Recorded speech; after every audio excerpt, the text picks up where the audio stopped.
Good day, people of the internet. My name is Aristog, and this is GW2 Basics. And for this episode, we're going to be talking about PvP, or sPvP, structured player versus player. To get there, you can either press, well, there's no hotkey for it, but they're up here in the top corner, there's a pair of cross swords, and it opens up this menu to enter the PvP lobby. So there's two ways to actually get to the heart of the mist where structured player versus player is. One is to enter through this menu, and that brings you here into the Heart of the Mists. The other way is to go in through this Lion's Arch portal, and this is also one way to exit, but I'll show you the Lion's Arch portal after I show you this. To leave PvP, you can either go through the Lion's Arch portal, or go back into the menu and exit the PvP lobby. If you log out in this area, you will stay here in PvP. So, I'm going to exit the lobby. And it takes me back to exactly where I was when I entered the lobby. So, when I entered it, I was here in Holbrook. So, exiting the lobby takes me straight back to Holbrook where I last was, which was here at this giant mirror thing. So now I'm gonna show you the Lion's Arch entrance. So give me a moment. Well, there's a power of editing. It will just be a couple seconds. You people should be lucky you don't have to deal with all these loading screens. Okay, once you enter Lion's Arch, you need to head to Fort Mariner, I think it is. Yep, Fort Mariner. That's where all the PvP stuff is. But the waypoint here is contested, so the quickest way is to go here to Blood Coast Ward waypoint, the waypoint right here, then travel north into the fort, and as you can see, here are all the Azura gates that lead you into the mists. So we've got World versus World over here, which I'll be discussing in a later episode, and here is the Heart of the Mists. This is the structured PvP area, so... well, that didn't work. No, you have to go up and press F. So when you get out of the Lion's Arch portal, you'll be right here. And as a new player, I don't think you'll be winding up in this area. I think you'll wind up through this portal into the tutorial area. Let me get in here. No! Okay, well that's annoying. So there's a, as a new person, you may go through a tutorial area for player versus player, which happens on this island here. And then there will be a portal that leads you to the Heart of the Mists through this thing. It will show you how to down people, how to use siege equipment, just various things, and then you can enter here. So when you enter into here, you can see all these players just waiting around for player versus player. There are also some vendors around here. We have a merchant up there.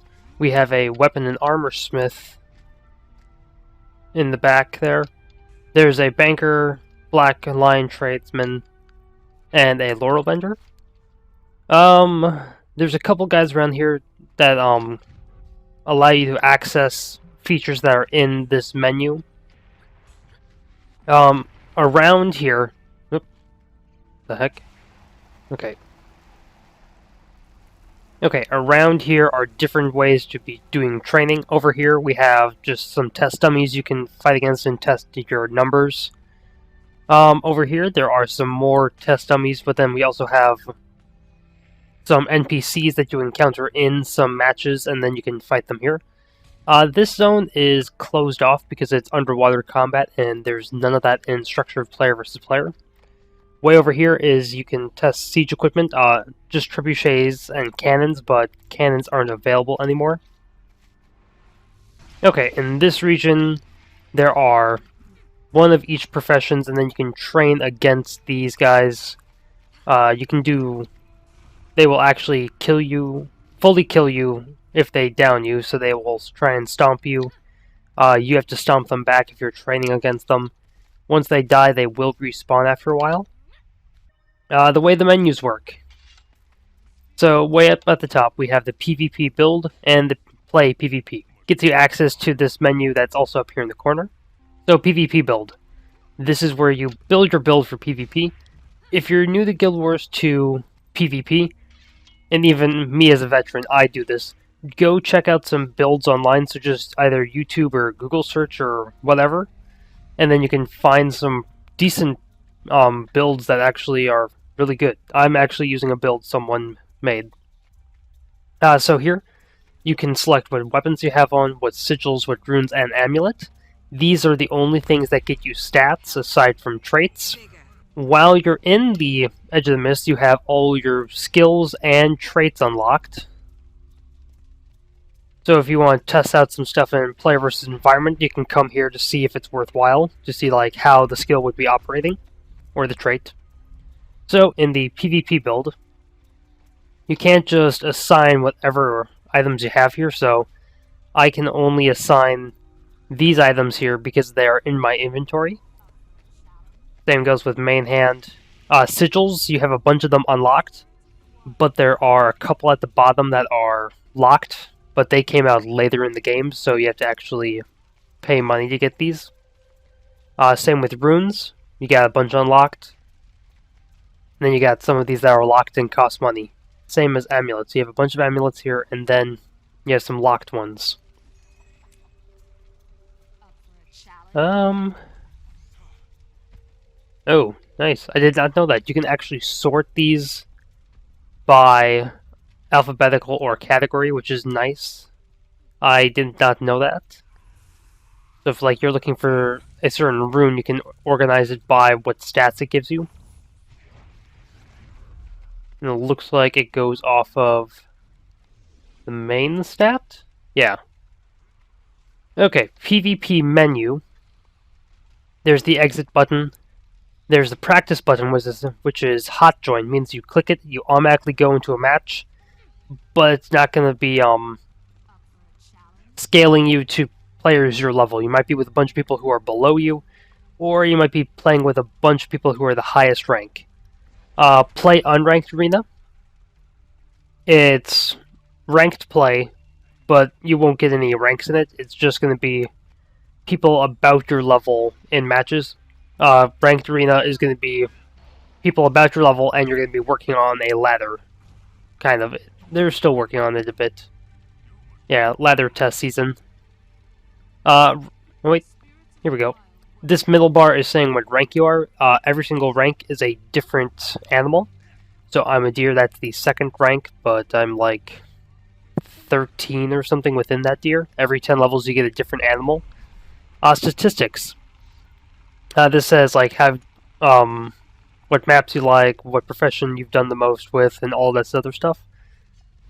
Before I continue on to this thing, every time you go up rank, you gain another finisher. So you start out as a rabbit, and you have this finisher. Then when you go up, you'll get another one, all the way up to, well, then you'll move on to Doliac, and so on and so forth. You can look at this in the rank, in the finishers, to see what the next rank is. So over here you can see a pie chart of what classes you've played in games, wins by profession, yeah, wins in games. That's just a fun little chart to see. Reward tracks. Now there's two kinds of reward tracks we have here, repeatable and non-repeatable. So once this Balthazar back item reward track is fully complete, this will just sit in your completed tab and it will just sit there. You got all the rewards from it, there's no redoing it. But these dungeon tracks or region tracks are repeatable. They have these little arrows, so once this thing is fully capped out, it will be here in your completed track. Then you can press a button somewhere on this, and it will reset this back to 0. And then you can go back and complete these. So to do the, well, not Ascalon, to do these dungeon tracks, you need to complete the story mode for each dungeon. For region tracks, so like this Crichton one, once you complete the Crichton one, you'll unlock the Shiver Peak, and the Shiver Peak unlocks, what was it, Ascalon? And it's just going through these will get you champ boxes from areas around there. So that on that note, all dungeon tracks, every 2 levels you will get a weapon skin. The last one is a armor skin, and then you got a couple champion loot boxes in here that give you lots of champion loot bags. Do be aware with the weapon boxes and armor boxes from our dungeon tracks.